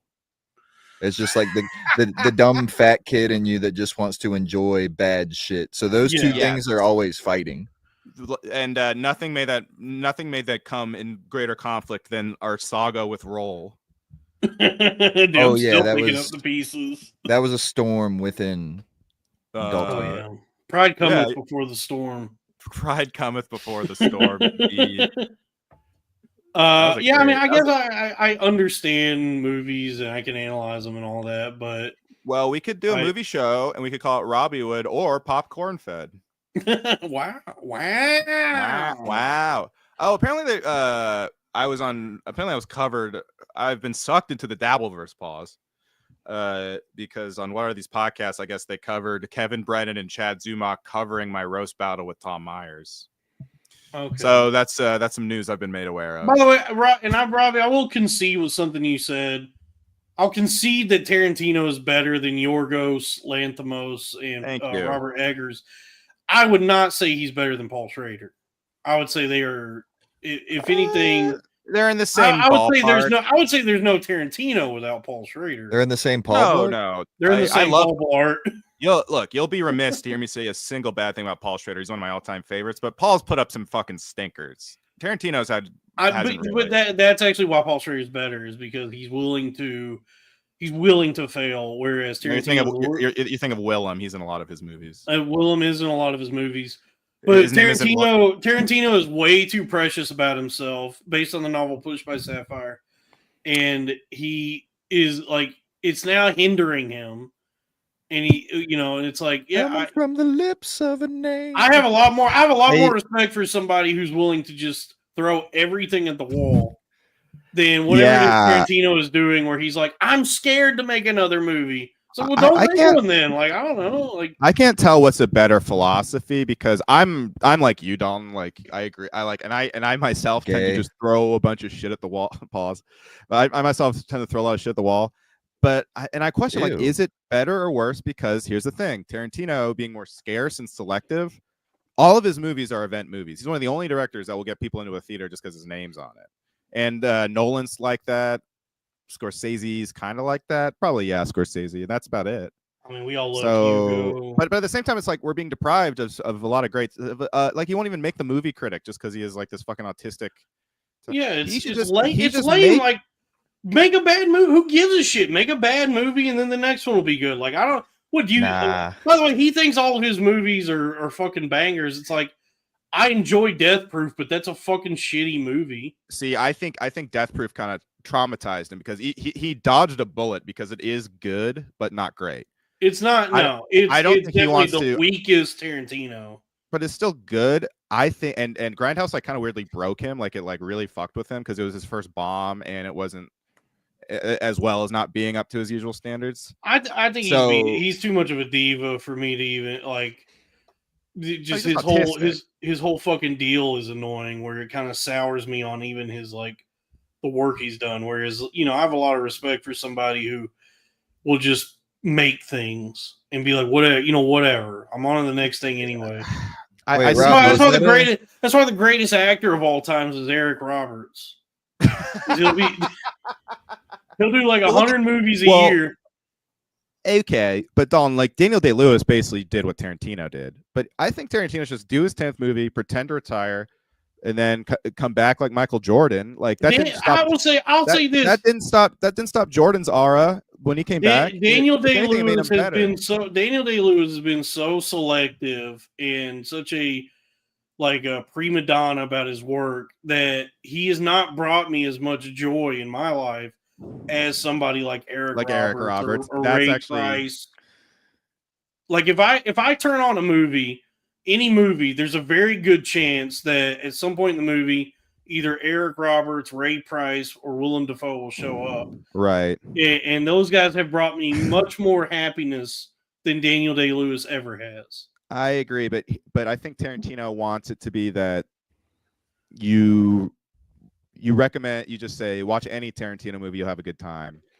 Whereas I'm not laughing at Eric Roberts. I love Eric Roberts. The Pope of Greenwich. Who doesn't love Eric Roberts? He's the best great. Roberts. He's literally Mr. Brightside. He's in an Eminem video. Shut the fuck up, Raphael. I'm a Roberts head. Wow, that dropped off really quickly.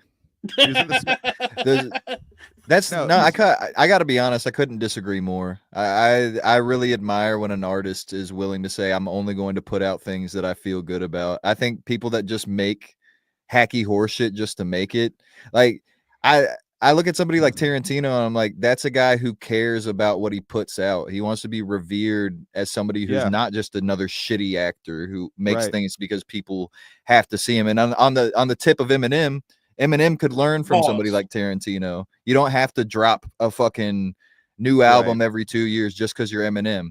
Fucking relax, man. Come out with a new album every 10 years. And then maybe we'll be like, oh, this got to be some good shit because we haven't heard from Eminem in a long time. I'm the other way. I think it's much more interesting to see somebody just do everything. I'm kind of between, but I this is actually something I've thought about for a long time. Between two ferns, because it comes down to stand up too, right? There was there's two kinds of comics. There was comics who would always do new stuff every single week at the mic, and the comics who would, or even look at I don't know, comics like a Louis versus Louis is a bad example. Like Dave Attell versus some random ass like Anthony Jeselnik or something like. Is it better that Jeselnik is doing maybe weaker stuff but more often, but he's still putting out way more material? Or is it better that Attell won't put out anything, but he's kind of not on people's radar because of that, you know? I don't know.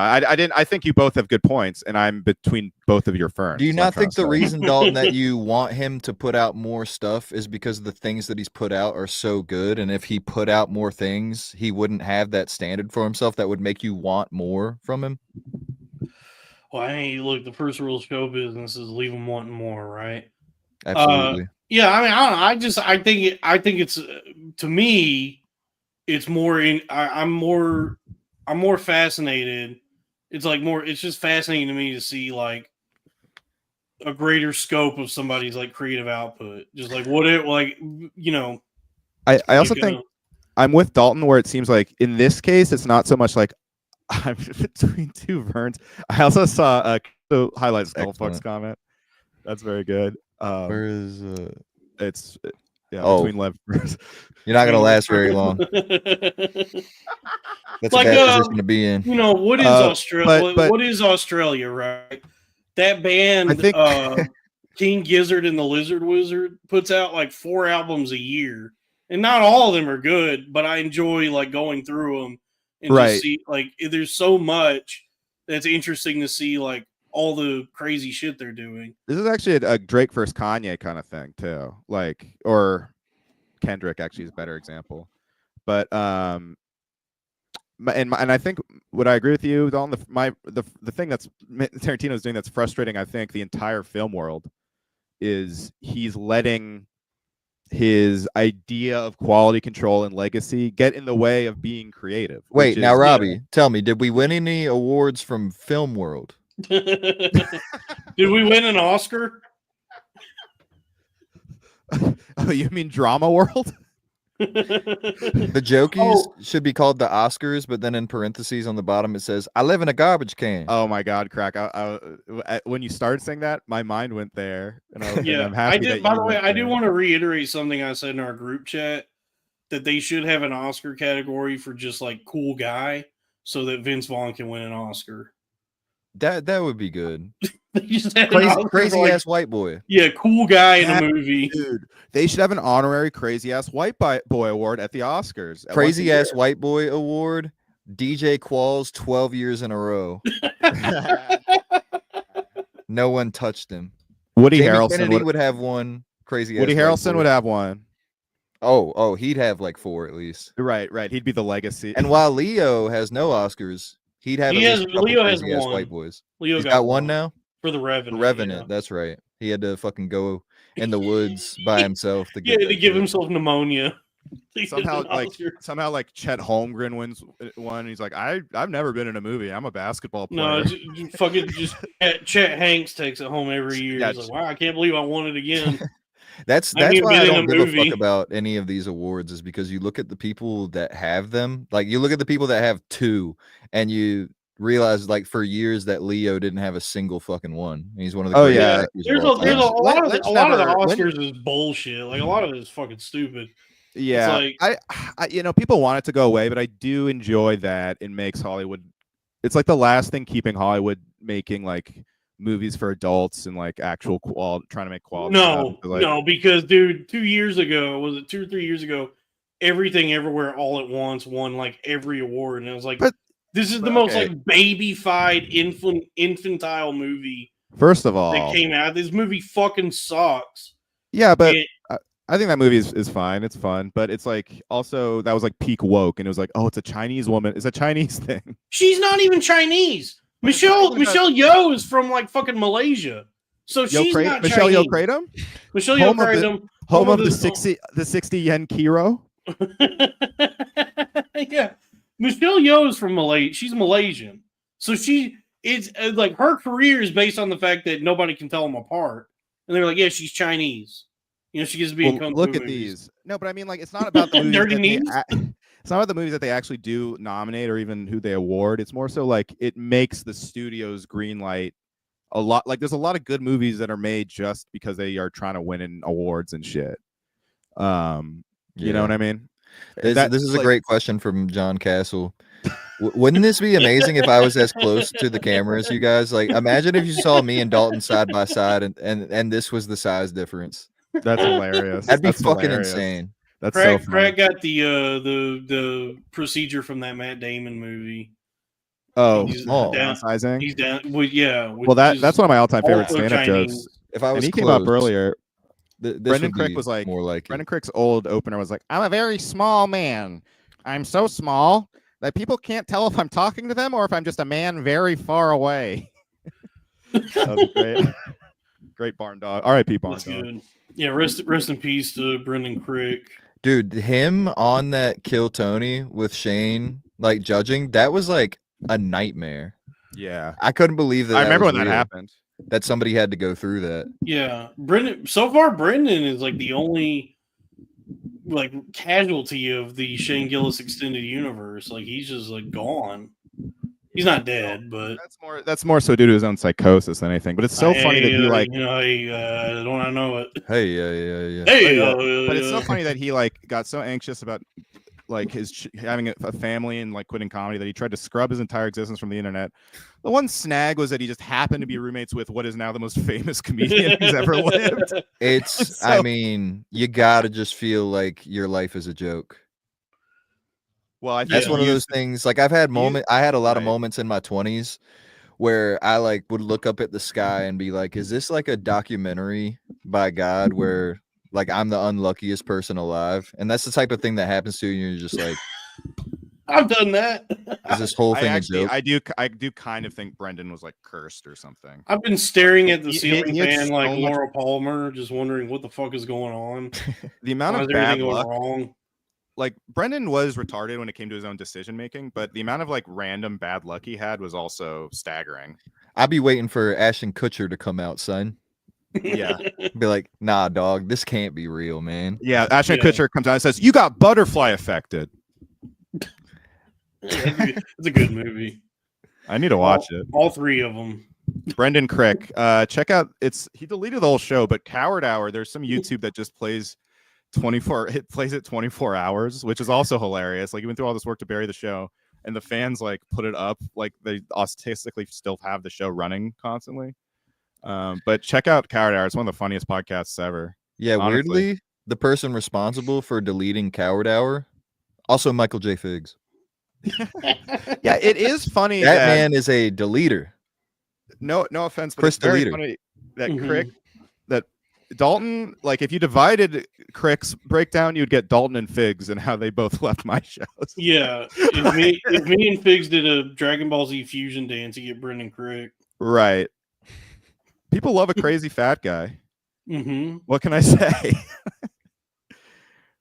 Dude, do you wonder if Ashton Kutcher was ever like fucking a guy's bitch and he walked in and he was able to like sell it on like, no, I mean, camera over there, this camera right. Come on, man, we're joking. Yeah. It's a joke. Like Vito. It's a joke. It's a joke. That's the best line. It's a joke. Yeah. I gotta get some water. I'm fucking thirsty. 1 sec. We should plug the Patreon. Patreon.com/the Crowder Boys. For as little as $5 per month, you get access to all the premium episodes and bonus content.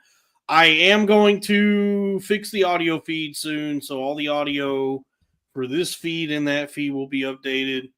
But please subscribe to the page. What's going on? What's wrong, dude? Where's my Mar? That's a good one.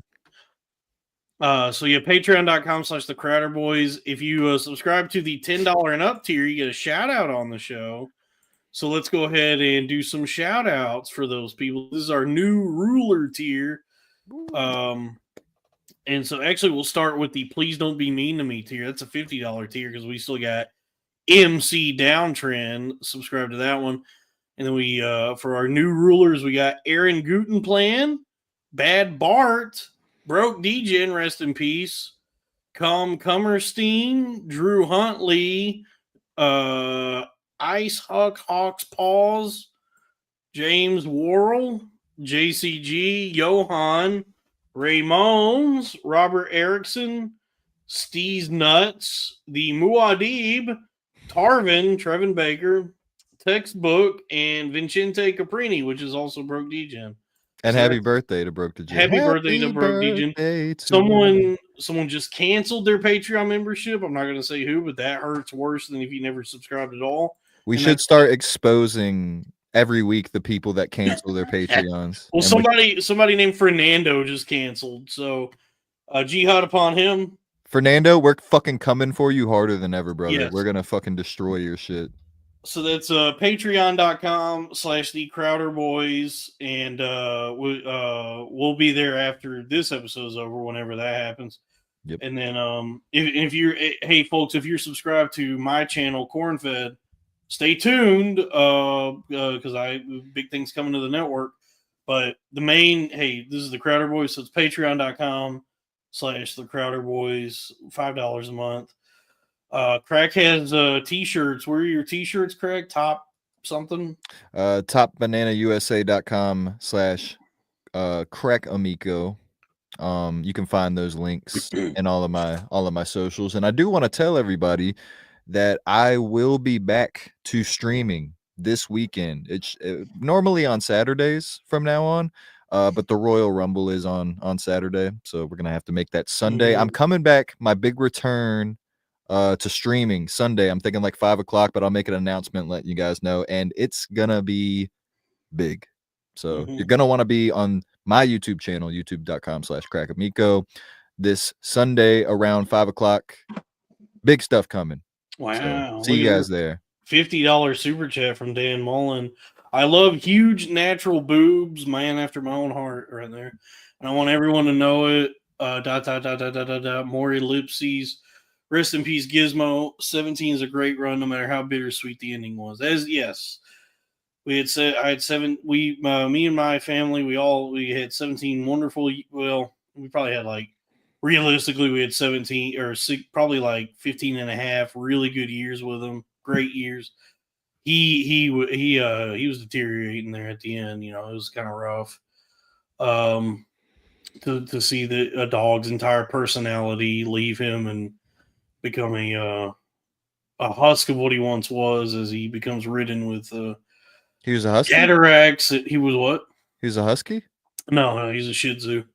Okay. But he was blind, and he A husk of what he he had. I guess he had like some kind of dementia. He didn't know where he was most of the time, and he was constantly coughing and wheezing. So it was,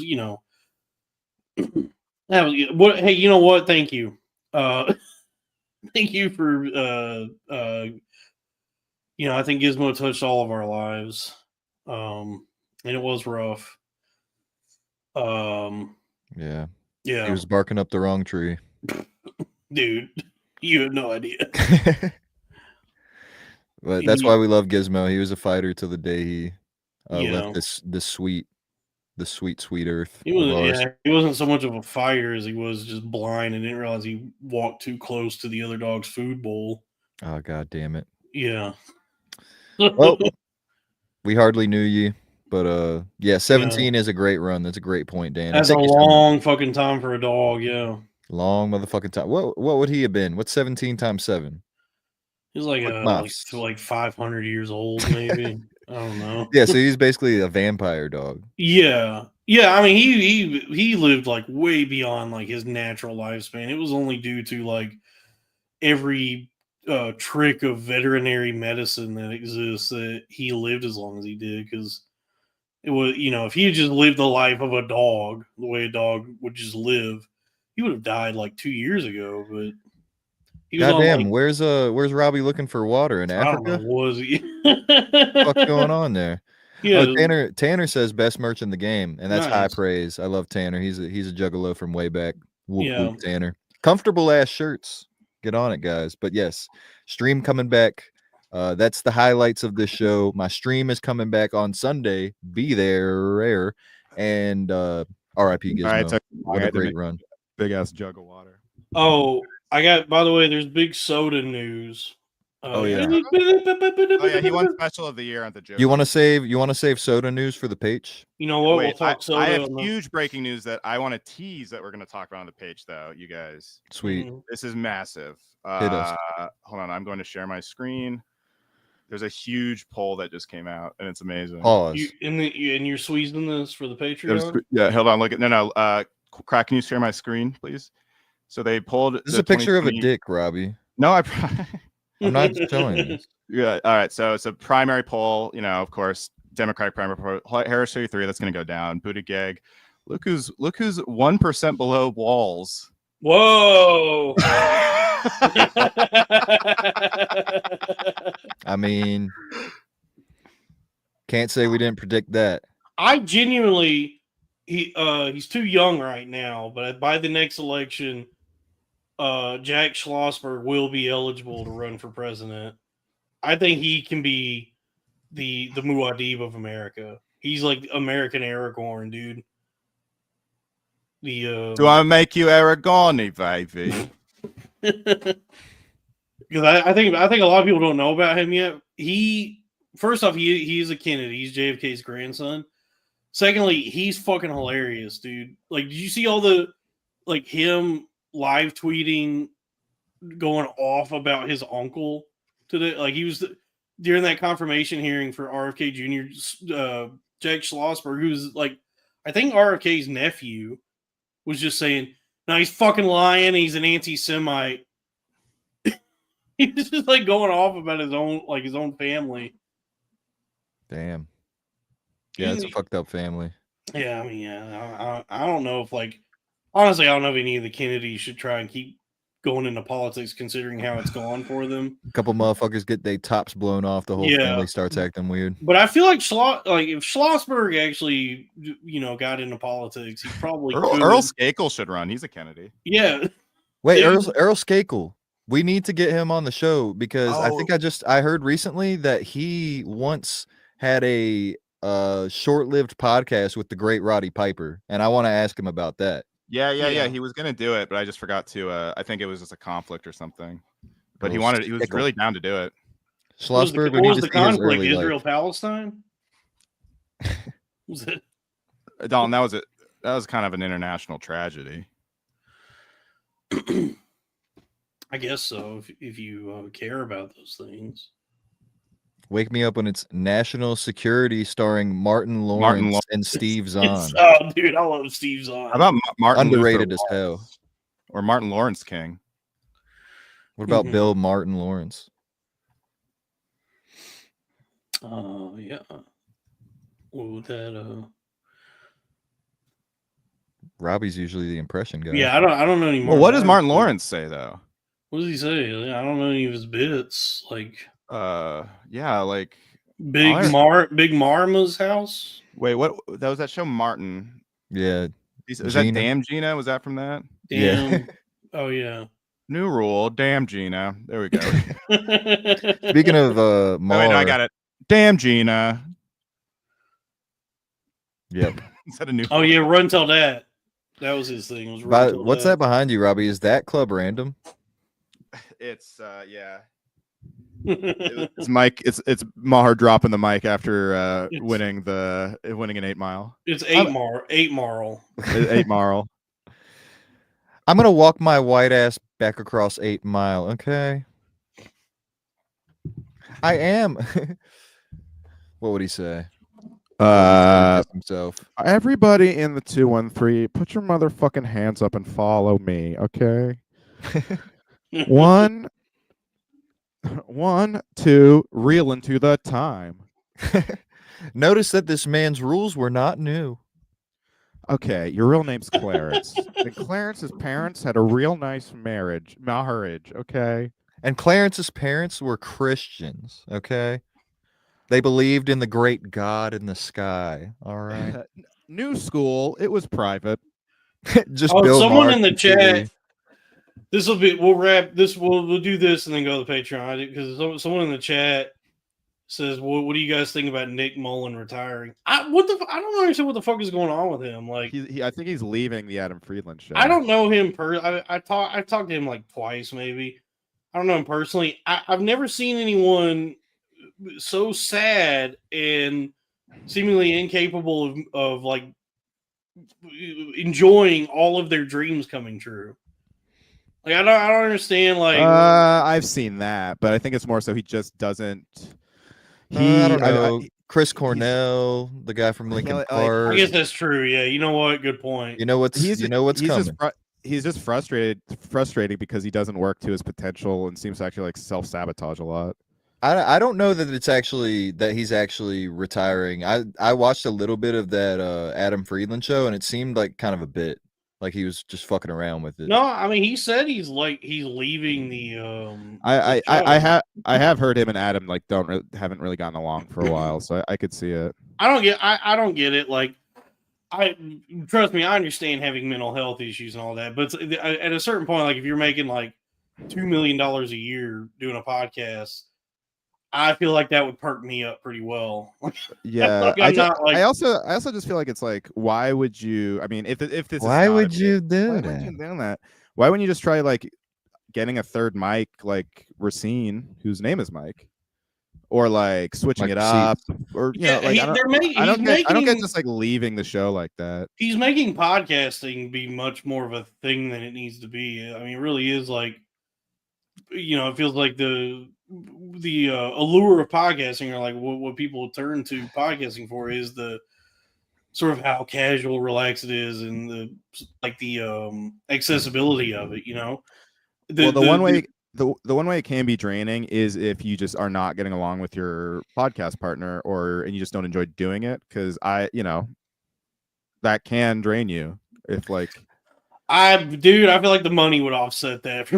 I feel like I don't know. Like that, he's got plenty of money though. But Opie that's and the Anthony, thing is like, if for me, I like doing podcasting because I feel like I get to get a little bit of money out of it, and I get to talk to some friends and make some jokes, and I feel like I'm spending my time doing something valuable. Whereas if I had millions of dollars, I'd be like, oh, I'll just go talk to my friends, and I'll podcast with my friend. I don't need money. I don't need to put out to anybody. But I mean, if I had hit podcast, I would try and keep it together, even if we hated each other. But that fat fuck left. So what is he supposed to do now? It's also just like every band, every big podcast. Like it's the times it ends well are very rare. I guess it's easy from the outside to say, to be like, I don't fucking get it. Because I'm Because on it is the it is just like outside. if you like I'm forced right now to work a job I fucking hate. So if I was in a position where I was doing like I was being able to pay all my bills doing a podcast that I guess I thought wasn't creatively fulfilling, I guess, but it's like, well, there's worse ways to exist, you know. It's like I think I can still I, li- find a I lot of literally joy in this. I literally think it's just because Adam and him probably resent each other and like don't want to work together. I don't Yeah, know. maybe I I don't don't know what's got it's just so foreign to me. It's like I such a think it's foreign also a thing manic depressive, to mentally see ill somebody person. who ostensibly succeeded beyond anything that anyone thought would ever happen for him. Well, Like, you know Dalton, what I mean? Like, you know the guys that you guys always say, wow, that guy was the funniest guy ever, but he's homeless. He's living in the fucking alley in New York. And oh, this guy back in Dallas, he was the funniest guy ever, but now sure. he's like, he died because he like lost his mind or something. That's Nick, but it actually worked out for him. Yeah, So now I you're know. seeing a guy that's like, he should have been that guy that was the funniest guy ever that nothing ever happened for Yeah, him. you're seeing what happens when you give like the funniest homeless guy a bunch of money, is it doesn't actually fix any of the problems he was dealing with. I But think he if you is. get to 100,000 a year, it does fix your problems. But after that, I'm it sure doesn't Nick fix Mullen anything. was fucking psyched for a good year about all that money he was making. But Well, eventually, Harris Whittle said when he got Parks and Recreation, it was like life changing and amazing. And he said for like a month, and then it was just work. And then it was Yeah, like, I can't relate. I've never succeeded that way, so yeah. I've never like reached those levels of success. So to me, it's all we were on the way up though. I know, but it none of it makes sense to me when you see people who actually have achieved all of their dreams seemingly, and they're still fucking miserable and bitch about it all the time. I'm like, hey man, I get it that you probably still have some issues, but you probably should just shut the fuck up So you're and saying you have an talk issue? to a therapist about this shit, because this, as an audience, as somebody who just like tunes in, I don't want to hear this shit, because you don't know how Yeah. fucking shitty life can be. I Well, think here's he the probably knows. I Yeah, don't think he was probably, born yeah. rich. I know, Nick, but and I'm saying it just seems like a that's lack of also perspective to be like bitching and moaning about like whatever your life is when all of your needs are taken care of and you get to live very comfortably. You know, I just doing don't agree. If you wrestle with mental health issues, then it doesn't matter what your circumstance is; it's how you perceive the world. sure. Well, And it's I also think he, to Nick's credit, he's not bitching about the show. He's just saying he's leaving. It's Right. yeah, it's everyone that's is what I like, was gonna say. Is I don't think he's really like when he gripes about shit. It almost always feels self-deprecating. It's never like out. Oh, these things or these people. Like he's not looking at other people and complaining. He Dude, seems I'm to be pretty. self-defecating. I shit my pants. this is almost the Tarantino thing again, where everyone's mad at him. It's like you can't leave. We love you. We deserve your content. But I also do think that show has not been as good. No, Since I Ground think Nick's Up. a gay bitch and he's whining too much. I think he Fucking man does. up and do your podcast an hour a week. Well, he's I mean, a great podcast. honestly, at the end of the day, it's like be fucking grateful you don't have to clock into some shitty job and do your fucking show. I wish I could clock to a job. I can't really tell I mean, anybody. you guys are not wrong. Yeah, it's like everybody has their issues, but also like be a fucking man. But he did the thing. He made the money. He's good now. I can't really tell him what decisions to make. You know what I mean? And Like, also, they did keep that show together for the money and hid the fact that they hated each other for like the whole show. I'm Yeah. pro anybody doing what they want to do. It's called professionalism. Because then you're being real. Like him doing what he's doing is not the worst thing he could be doing. He could be pretending that he still loves it and posting like fucking Schultz clips every other Right. hour. You know, like he's being honest. So Yeah. I appreciate that. And it's actually Stav is kind of the one being a little pretentious. Who's like, oh, podcast. He pretends it's like he doesn't want to do the work, but Stav obviously works very hard. His issue was that he He does hated not Nick. work obviously. out very hard. I mean, he puts out a lot of content, you know. Yeah. So it's not that. He obviously likes, he at least likes making comedy stuff and does make it. But he always kind of was pretentiously like, oh, podcasting's bullshit. It's stupid. And I he's don't even still do funny. it." Stav? No. Did You you see tell me? Stav? He Rob? was like, Stav was like, he's like, we're raising money for the Black Trans Travel Fund or something. And I was like, what's that for, Stav? To have a black trans woman travel from McDonald's to your house to give you McDonald's? Wow, you guys are crazy up there in New York, man.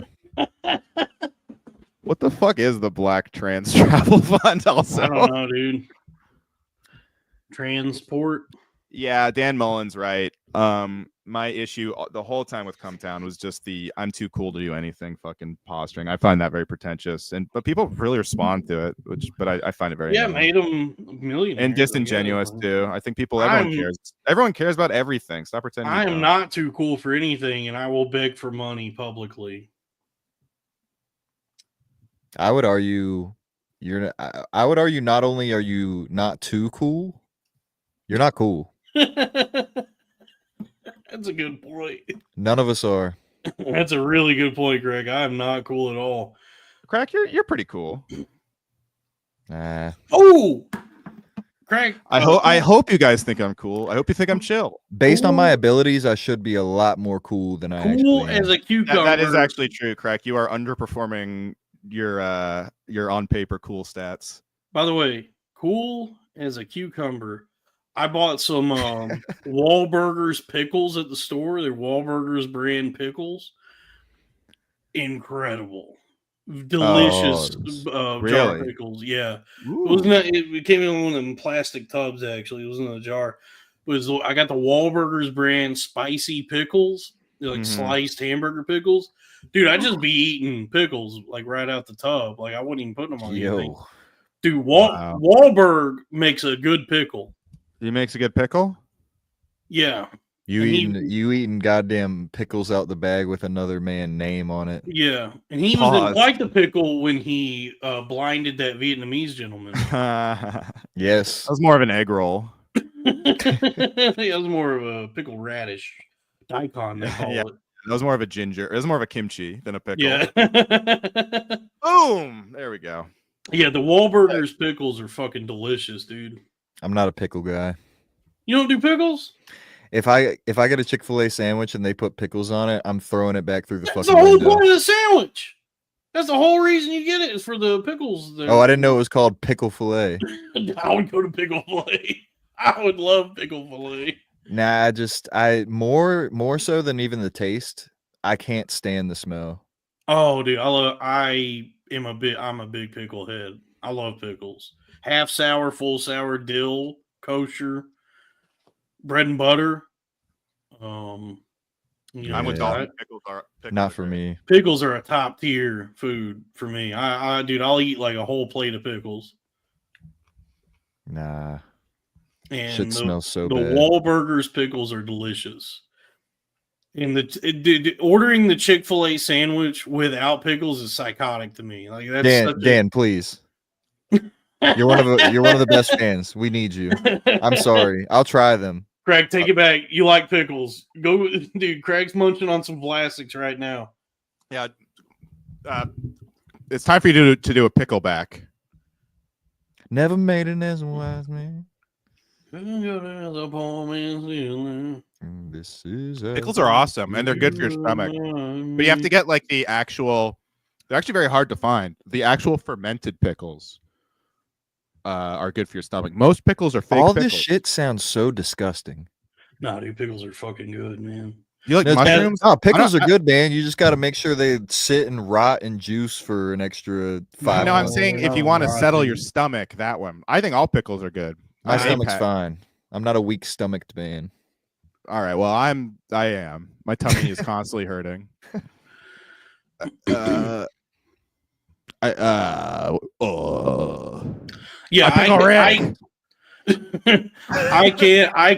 can eat. So just in like conclusion, Dan Harmon needs to get back to Pickle Rick. Yeah, go back to Pickle Rick. That was honestly actually go back. Brought to it all Pickle back Rick. around. Yeah. I know. I could eat nothing but I could eat like a meal of pickles. Like You literally couldn't. There's no calories in pickles. You'd waste away and die. Well, I'm not gonna do it for every meal, but like I'll Maybe eat that should be your diet. dude. Body by pickles. The pickle diet. I might try that. I might try and just eat pickles for like a month. Pause. Your shits would be indescribable. I have done this. I like this that sounds. Hey, how about how about Jerry Seinfeld if he loves pickles? You know, can I do it? Are you guys go ahead? Let me try this out. What's the dill? Didn't see that one coming. Who are these pickles? Who are these pickles? These pickles are making me thirsty. But I don't want to be a pickle. I have done this. Lola lady Pickles, asked, "Have you tried cucumbers with tahini?" I've done that a lot. Yeah, I'll do. Dude, I'll put tahini on fucking everything, dude. That's a good little seasoning there. We need to start heading towards the old page there, boys. Yeah, well, folks, if you want to hear more about pickles and soda and video games, come on over to the Patreon. It's patreon.com/thecrowderboys. And we will be breaking down the Sweez and Swizzle podcast drama. And Dalton has soda news. I have some big soda news. Any squash updates?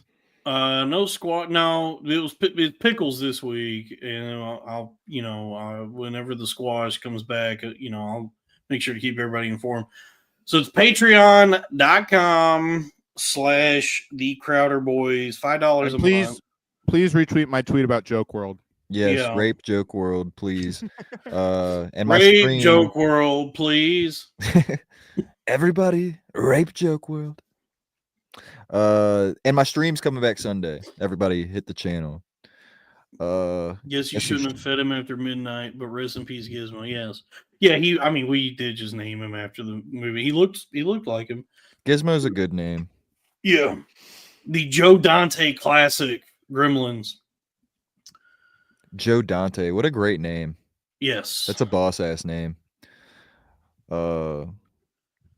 Like Silvio Dante. How about Dante's Lev Furno? That's good. I think people have come around in recent years that Gremlins 2, the new batch, is a better movie. No, they're both good, but Gremlins 2 is cool. Gremlins 2 is amazing. Has anybody said Lev Ferratu? Yes, I said Lev Furcatu. Yeah, I figured somebody. Yeah. Yeah, I was worried someone had already gone to Lev Furcatu, but I think I did get to it. This is in reference to when we were talking about the Chiefs earlier. I was watching SNL. I was worried they were going to do a Lev Furcatu joke, but thank God. You're watching Chappelle's monologue. You're like, please. It's the only gold I have right now, Dave. Man, 1963 in San Francisco, this motherfucker was looking like Lev Furcatu out there, motherfucker.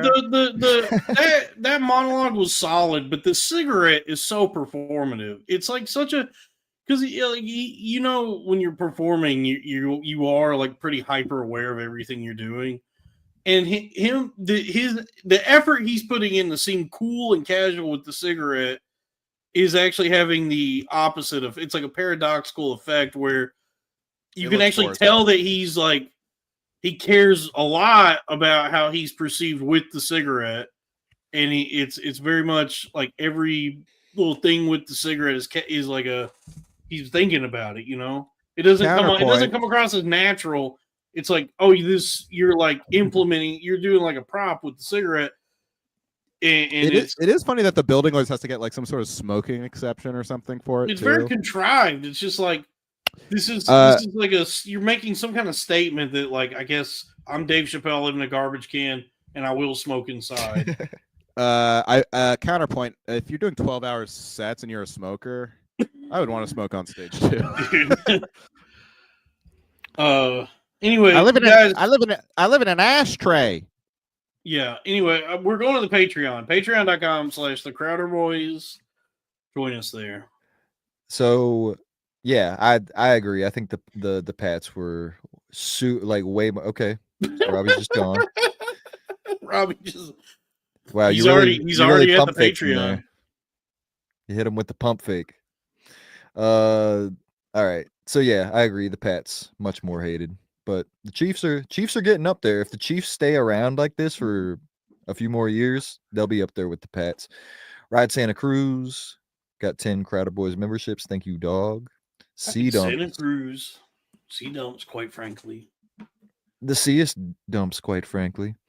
Thank you for the 5. And C-dumps, get ready. come around Valentine's times, we're gonna find you a romantic partner. We'll be promoting that soon. I want to make a whole video and everything. Get some headphones, C-Dumps. I heard you talking about you need to get a mic or something. Bitch, you don't need a mic. Get some fucking headphones. Oh yeah. Hihachi, Sal has FAHT. Now, what would this have been in reference to? I don't know. I know it had to have been a good one. Hihachi. Oh, ADHD. Oh, He has FAHT. got it. Kent Woods, Nacho Libertas. Now that I would watch. Taxation is theft. So you're telling me I can learn about wrestling and liberty? I'm in. And Kent Woods, I won't even reveal exactly what's going on, but Kent Woods has been helping me out with a little something lately. So shout out to Kent. Everybody subscribe to his channel. He's the man. Oh yeah. And we posted it, but everybody check out Kent Woods and Pandatron's song that they made for the Crowder Boys. It's in the Arena of Ideas, the latest episode. It's in that description. Search Pandatron on YouTube. It's called what was it called? Enter the Arena? Step in the Arena? Step in the Arena. Okay. Yeah. Something like that. Dan Mullen, thank you very much. Thank Appreciate you. that. Cooper says woof woof. That could have been 5 different things we were talking about. Yeah. But thank you, Cooper. Oh, because he's a dog. Yeah. I get it. Guys, everybody's talking about how diverse of an audience they have. We have dogs watching the show. And we also shout out dogs. Yeah, we got dogs that tune in, like actual dogs. We shout out Sumo. Cooper sends us woofs for all the dogs. And John Castle, the very stingy troll John Castle, has coughed it up for the boys. Gifted 5 memberships. Thank you, John.